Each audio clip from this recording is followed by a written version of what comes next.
Hello everyone, welcome to today's video on classification of vegetable crops. Vegetables are an essential part of human nutrition and agriculture. In this session, we will explore how vegetables are classified based on different scientific and practical criteria. Let us begin. Vegetables are rich source of vitamins, minerals, antioxidants, and dietary fiber. They play a crucial role in maintaining human health. From leafy green to root crops, the diversity of vegetables is vast. Because of this diversity, scientists and agriculturists classify vegetables into different groups to better understand, manage, and utilize them. Classification helps us simplify this diversity into meaningful categories. Vegetable crops can be classified on several bases. Some of the most common classification system include botanical classification, climatic classification, classification based on edible parts, life cycle classification, method of cultivation, photoperiod response. Each classification serves a specific purpose in agriculture and research. Botanical classification is based on plant taxonomy, which includes family, genus, and species. This system is very important in plant breeding, genetics, and disease management because plants within the same family often share similar characteristics. Understanding botanical relationship helps in developing improved varieties. Let us look at some important vegetable families. Solanaceae includes tomato, brinjal, and chili. Cucurbitaceae includes cucumber, pumpkin, and goats. Brassicaceae includes cabbage, cauliflower, and radish. Fabaceae includes peas and beans. Apiaceae includes carrot and coriander.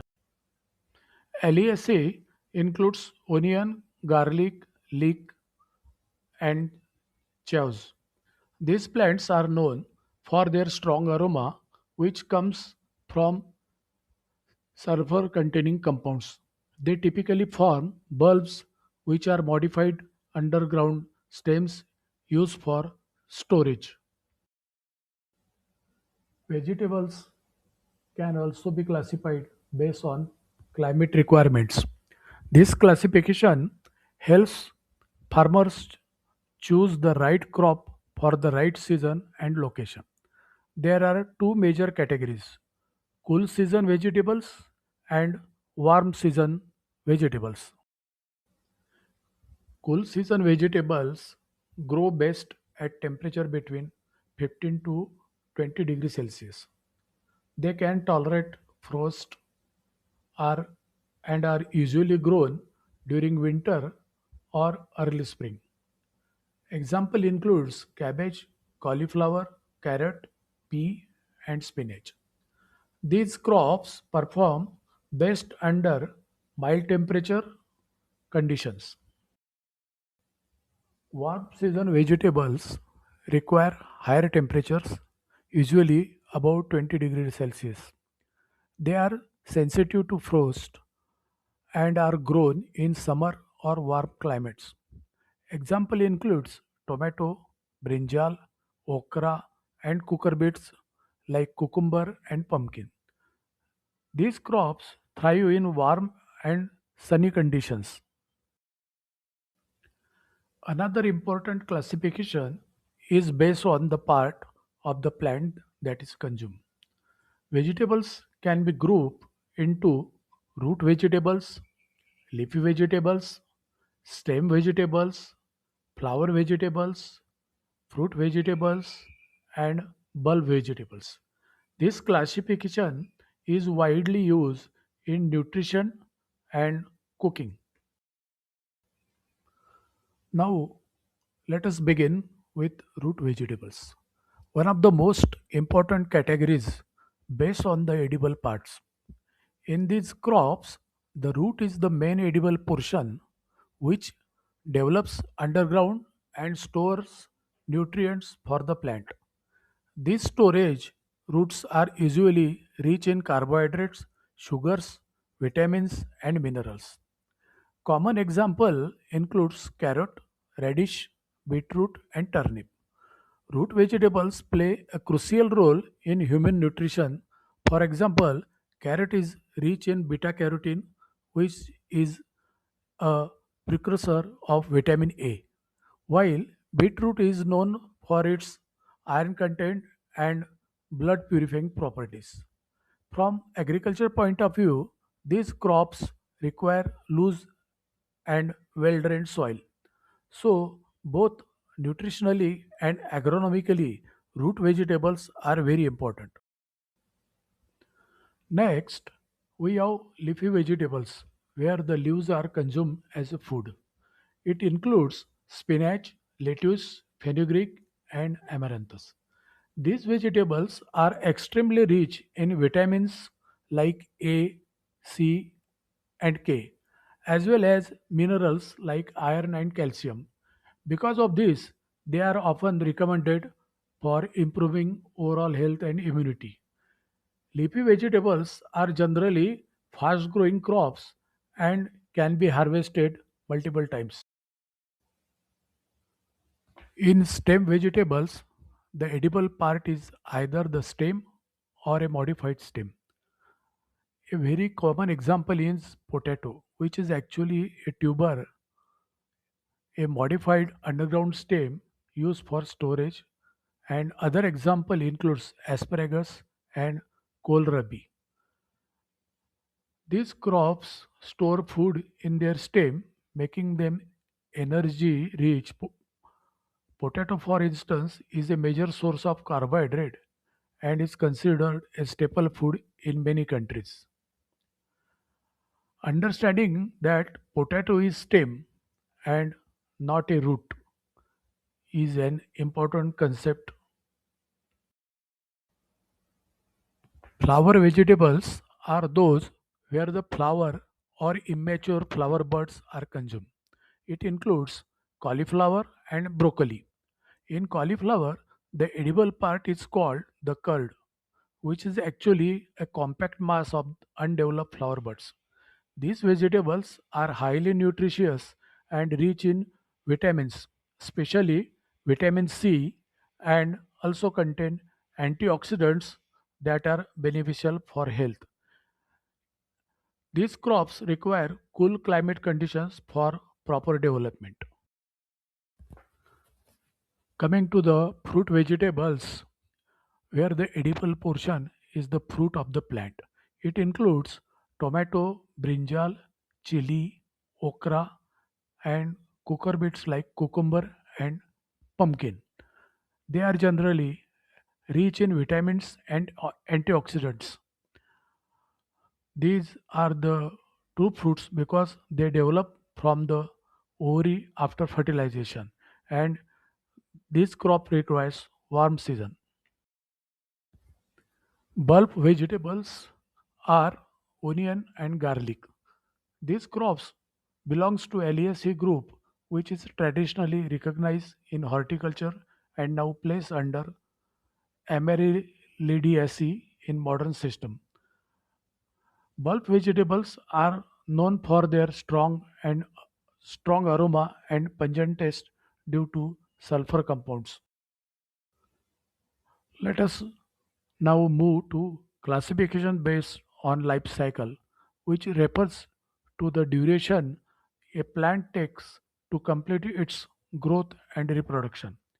Vegetables are classified into annuals, biennials, perennials. This classification is very useful for crop planning and understanding the plant behavior. Annual vegetables complete their entire life cycle within a single growing season. They germinate, grow, flower, produce seeds, and die within one season. And example is tomato, okra, and spinach. Biannual vegetables require 2 seasons to complete their life cycle. In the first season, they produce vegetative growth such as roots, leaves, or bulbs. In the second season, they flower and produce seeds. An example is carrot, beetroot, and onion. This concept is very important in seed production. Perennial vegetables like asparagus, drumstick, and pointed gourd. They live for more than a year. These crops do not need to be replanted every season, making them cost effective in the long term. Vegetables can also be classified based on their method of cultivation. There are two main methods: direct seedling and transplanting. This classification helps in deciding the best cultivation practice for each crop. The direct seeded crops are carrot, radish, beans, and cooker beets, which are directly sown by seed. This method is simple, requires less labor, and is cost effective. In transplanted crops, seedlings are raised in the nursery and then transplanted into the field, and this is done in crops like tomato, brinjal, cabbage, and cauliflower. This method ensures better plant selection, uniform spacing, and improved survival rate. Another important classification is based on photoperiod, which means the response of plants to the length of the day and night. This affects flowering and overall growth in many vegetable crops. Vegetables can be divided into short day plants, which flower under shorter daylight conditions. Another is long day plants, which requires longer daylight. And last is day neutral plants, which are not affected by day length. For example, spinach is long day plant, which while the tomato is day neutral. Understanding the photoperiod is essential for proper crop scheduling. Classification of vegetables is not just theoretical, it has practical importance. It helps farmers in planning crop rotation, managing pest and diseases, efficient use of fertilizers and irrigation, then selecting suitable crop for specific climates. It also helps researcher in developing improved varieties. To conclude, vegetable crops can be classified in many ways depending on the purpose.